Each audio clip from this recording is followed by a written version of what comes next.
Deux fines lames sur le plateau du Plus d'Info Sport. Soyez les bienvenus. L'escrime est à l'honneur ce soir, plus précisément l'une de ses armes, le sabre. Pour en parler, ceux qui le manient le mieux, Manon Brunet, 4e aux Jeux Olympiques de Rio, Vincent Hanstedt, le meilleur sabreur français. Merci à tous les deux d'être avec nous et bonsoir. Bonsoir. Bonsoir. Silver Henri Cissé, qui suit de très près votre actualité, Bonsoir. est également avec nous pour nous éclairer. Salut Silver. On va démarrer dans quelques... C'est l'une des trois armes de l'escrime, le sabre, que nos invités manient parfaitement. Manon Brunet et Vincent Hanstedt sont avec nous pour évoquer le début de saison. Un début de saison parfaitement réussi pour vous deux. On va en parler. Je commence, prime à l'expérience, par Vincent.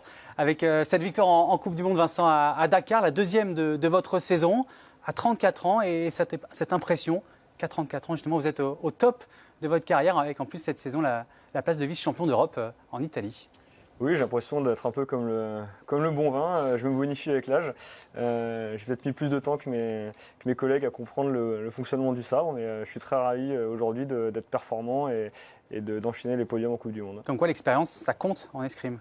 Beaucoup, c'est vrai que souvent on répète des gestes techniques, on améliore aussi la tactique et souvent les escrimeurs un peu plus âgés ont un peu plus d'expérience. Alors Manon, vous aussi, le début de saison est réussi avec une victoire en Coupe du Monde à Orléans. En plus, chez vous, là où vous êtes licencié, c'est un moment marquant de votre jeune carrière. Vous n'avez que 20 ans. Ah oui, c'était juste un rêve de gagner à Orléans. Ça faisait quelques années que j'ai regardé ce zénith des gradins et que je rêvais de pouvoir monter déjà sur l'Arlet comme je l'ai fait. Mais de pouvoir tirer devant des milliers de spectateurs qui sont pour moi, c'était magique. Vous avez pris conscience à ce moment-là peut-être de votre potentiel et on s'enlève des limites qu'on s'était peut-être fixées. J'ai pris conscience de mon potentiel aux Jeux Olympiques et là vraiment j'ai voulu le ressortir et me sentir fort du début jusqu'à la fin et le montrer aux gens. Et ça a marché, donc je suis plutôt contente. Alors justement, les Jeux Olympiques, Silver, deux belles choses pour Manon, mais aussi une cruelle frustration et désillusion à la fin. Ben oui, parce qu'elle termine 4e en individuel, c'est-à-dire au pied du podium. Et en quart de finale, moi je me souviens des larmes de Cécilia Berder par équipe. Et là, on a vraiment deux cas différents et qui représentent le paradoxe du sport. On a l'expérience avec Vincent, peut-être un peu trop d'expérience. C'est peut-être pour ça qu'il n'a pas pu atteindre l'objectif qu'il s'était fixé. Et ensuite, nous avons Manon ici, qui quand elle est venue au jeu, avec une forme d'insouciance. C'est ce qui lui a permis de traverser ces Jeux Olympiques, cette compétition avec des étoiles plein les yeux. Est-ce que j'ai bien résumé la manière dont vous avez vécu les Jeux Olympiques?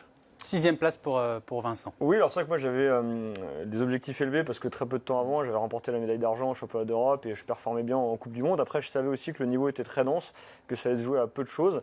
Je pense que j'ai aussi peut-être un petit peu manqué quand même d'expérience parce que c'était mes premiers jeux en individuel. Et c'est vrai que d'être devant 3 à 4 000 personnes, ça change un petit peu de notre quotidien. Donc je me donne rendez-vous dans 4 ans pour avoir plus d'expérience. Je veux dire par là, il ne vous a pas manqué justement un tout petit peu d'insouciance, celle qu'a connue peut-être. Manon ? Voilà. Oui, peut-être parce qu'on sait un petit peu l'importance que ça a, les Jeux Olympiques pour nous et je sais qu'il y avait quand même de bonnes chances que ce soit sans doute peut-être les derniers ou les avant-derniers. Donc c'est vrai que voilà, ça rajoute peut-être un petit peu de pression et que c'est vrai que Manon, elle s'est vraiment posé aucune question et elle se donnait à fond toute la journée et elle n'est pas passée loin de la médaille. Il en reste quoi, Manon, de ces Jeux Olympiques? La déception, passée à une touche en demi-finale, on s'en souvient, vous menez 14-12. Il reste cette déception ou vous retenez que le positif? Non, vraiment, aux Jeux Olympiques, j'ai vraiment ressenti que j'étais capable de faire de grandes choses et je ne le savais pas en fait avant d'arriver sur la piste et de finir cette compétition. Donc déjà d'avoir réussi à faire cette belle journée, d'avoir vécu énormément d'émotions, je me suis vraiment dit en fait, je suis capable de faire beaucoup de choses. Après, le point négatif, il m'est resté en travers de la gorge, mais du coup, je le garde au fond de moi pour me dire, allez, continue, travaille. C'est de la motivation, c'est sûr. Alors, le bilan de l'escrime française à Rio, c'est 3 médailles, dont une en or. Alors, rien pour le sabre. Ça fait un petit moment que le sabre n'a pas remporté de médaille. Regardez ce comparatif. Avant, ce n'était pas le cas. 11 médailles rapportées par cette arme entre 1984 et 2008. 0 depuis 2008. Qu'est-ce qui se passe? Est-ce qu'on assiste à un déclin de cette arme? Non, mais en fait, moi j'étais dans l'équipe jusqu'en 2008. Remplaçant, effectivement. Voilà, et puis on avait fait les championnats du monde avant. On avait une équipe expérimentée avec des athlètes qui étaient dans les tout meilleurs mondiaux. Et c'est vrai qu'il y a eu un petit basculement de génération où les plus jeunes sont arrivés et ont eu besoin d'un peu plus de temps aussi pour être vraiment très performants. Et aujourd'hui, on est en train d'un petit peu de reprendre de la force. On a remporté notre première Coupe du Monde par équipe l'année dernière. On a terminé 4e au championnat du monde. Donc on est en train de revenir sur le devant de la scène et c'était normal que ça prenne un peu plus de temps. Est-ce que c'est plus dur d'attirer les gens vers cette arme-là par rapport à l'épée au fleuret? Est-ce que c'est moins naturel peut-être que les gens aillent vers le sabre? Je pense qu'en France, déjà, on a moins de clubs de sabre que les autres armes. Et souvent, les clubs commencent, amènent leurs tireurs à commencer par du fleuret. Et puis après, ils les laissent choisir. Donc oui, je pense que c'est un petit peu plus difficile. Moins de densité peut-être aussi.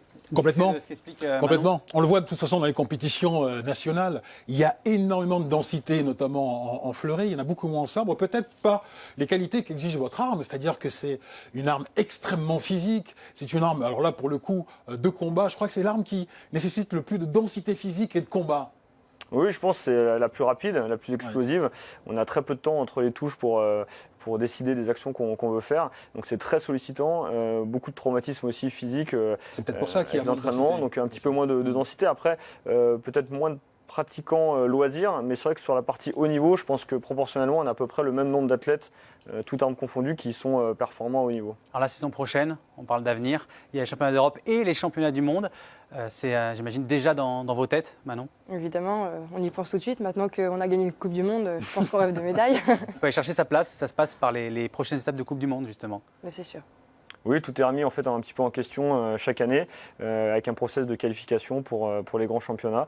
Donc déjà, il faut effectivement, on l'a dit tout à l'heure, il y a quand même une bonne densité en France. On est un pays pourvoyeur de médailles. Donc déjà, il faut réussir à sélectionner en équipe de France et ensuite essayer de ramener des médailles des grands championnats. Et ça, c'est à partir de janvier que ça se joue, c'est là que ça compte le plus? Oui, essentiellement, c'est-à-dire qu'on a des épreuves de Coupe du Monde durant toute la saison et certaines épreuves sont qualificatives au regard de la Fédération française. Il y a une commission de sélection ensuite qui se réunit et qui désigne les 4 athlètes qui représenteront la France au championnat du monde. En tout cas, on va vous suivre évidemment avec beaucoup d'impatience pour cette suite de la saison, les épreuves de Coupe du Monde. Silver garde un œil, promis, sur votre actualité, puis il nous tient au courant, toujours informé. En tout cas, merci beaucoup Manon et Vincent d'être venus sur ce plateau. C'est déjà fini. Merci beaucoup Silver. Et puis